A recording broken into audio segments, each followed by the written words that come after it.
All right, these are our answers to page 226. The first part here just wants us to put this value into here. We're just trying to see if we can use our calculator. So it's a pretty simple thing. We're just going 5 to the negative pi on the calculator, and we get 0.00637, 0.00637 as our answer. That's all we're doing, is just can we input that in the calculator. Same thing here, we're going 5,000 times 2 to the negative 1.5. All right, so pretty easy chore. 1,767.769, we'll go 70. I like to round to 3 decimals because that's what you'll do on the AP Calculus test. But if you did a little less than that, that's fine. All right, same thing on 27. We're just simply seeing if we can put this on our calculator. The e to the x is right above the natural log here. So you can see it right there. And if we go second ln, e to the x pops up, and then we can type in negative for that negative sign there, and then 3 divided by 4. So we should get 0.472 on that one. And then same thing over here. We're going 5,000 times, and then we're going second natural log, 0.06 times x, which in this case is 6. Hit enter, and we get 7,166.647. So pretty straightforward on those. Then we get 45 through 48, and we're trying to rewrite these so that we have something that has the same base. So for example, it's always important, or I guess a good step is to try to take the bigger thing and write it in terms of the smaller. So for example, 27 is 3 to the 3rd power. So now once you have 3 to this power equals 3 to that power, the only way that's possible is if those powers are the same. So we can write x plus 1 equals 3, which means x equals 2. All right. So same thing here, I see 16. 16 is 2 to the 4th power. All right, the only way that this equals that is if x minus 3 equals 4, which means x equals 7. Over here, I'm going to rewrite 32. Now 32 by itself is 2 to the 5th, but because it's on the bottom like this, we're going to have to write that as 2 to the negative 5th. The negative is what put it on the bottom. The 5 makes it go up to 32. So we've rewritten that, and again, the only way that's possible is if those exponents are the same, which means x has to equal negative 3. Then over here, we're going to actually rewrite both of these into 5. So the 1/5 we're going to change into 5 to the negative 1. And then we can distribute that negative 1. When we multiply this out, it'll give us 5 to the negative x minus 1. So I've multiplied, basically rewrote that as 5 to this, and then distribute the negative. 125 is 5 to the 3rd power. So again, the only way that this is true is if negative x minus 1 equals 3. If you add 1, opposite of x is equal to 4, and so x equals negative 4. And if you had said, well, could I have just rewritten 125 as 1/5 to the negative 3 and then solved it that way? Absolutely. If you'd seen that, that probably would have been a little quicker, but I wanted to show how getting into that base works. For 49 and 50, they're actually already in that common base with e, so we can just simply say the exponents have to equal each other. 3x plus 2 equals 3. Subtract 1, or subtract 2, divide by 3. We end up with x equal to 1/3 there. Same thing here. Just set those exponents equal to each other. Add, divide by 2. And we get x equal to 5/2 for that one. All right, and then the rest of these now we're going to bring our calculator back, and we're using this continuous compounding formula, a equals p times e to the rt. And they give us an r of 6.5% and a p of 12,000. So we actually, one thing we could do on this one if we wanted is to go to y equal and type that in. Go 12,000 times e to the 0.065, so there's our r value. And then we're just gonna let x represent the time, all right? And so this is all of that, and we're gonna put in some different times to figure out what those values are. So one way to do this is you could graph this and go to trace and type these values in.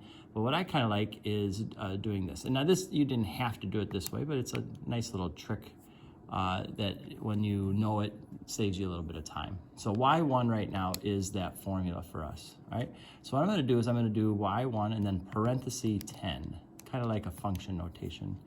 And what that does is that's gonna put 10 into the formula for us for t. When I hit enter, we get $22,986.49. I can see that I didn't make these spaces quite big enough, but that's what we get for 10 years.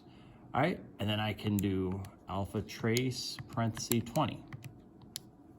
And now we have $44,000, 31.56, okay? Alpha trace 30, okay? And I could keep doing this for whatever I need to do. It's kind of a nice little, like I said, a little trick that you can do.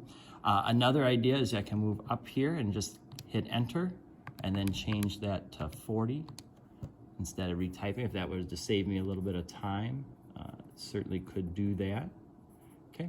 Another idea is I can go to something called table set, and I could say, hey, I want you to start this table at 10 and go by 10.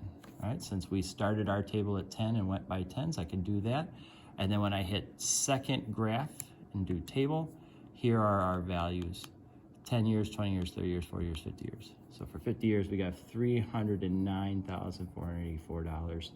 And let's see if it gives us the decimal, and 8 cents.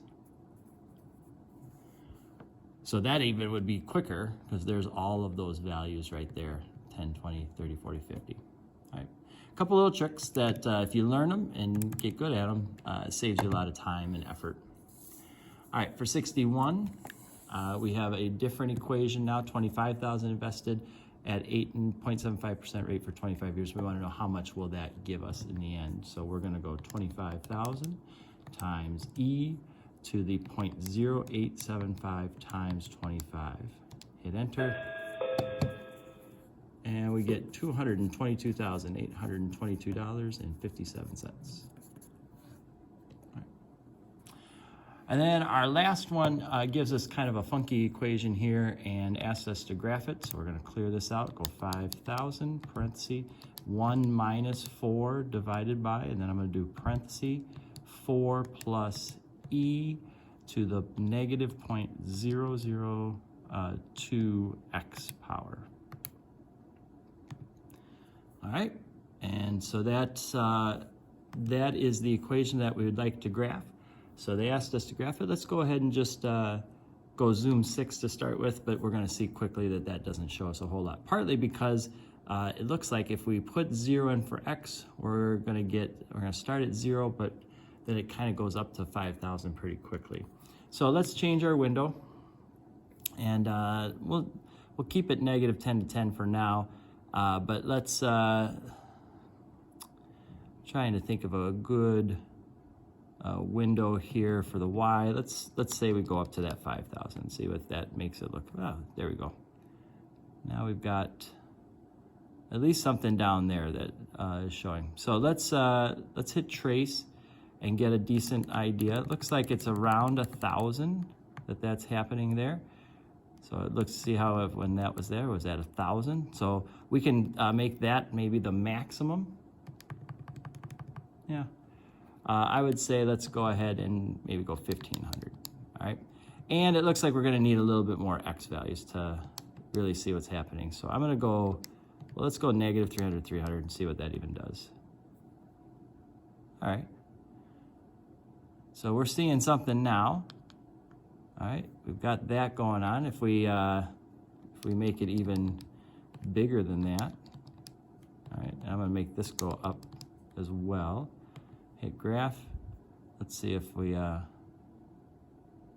right, so we've got something that looks like this, kind of a decaying function almost. It comes from the top, goes through here, and then levels off. So it took us a little bit of time, but we finally got a little bit of an idea of what that graph looks like. Kind of looks like that.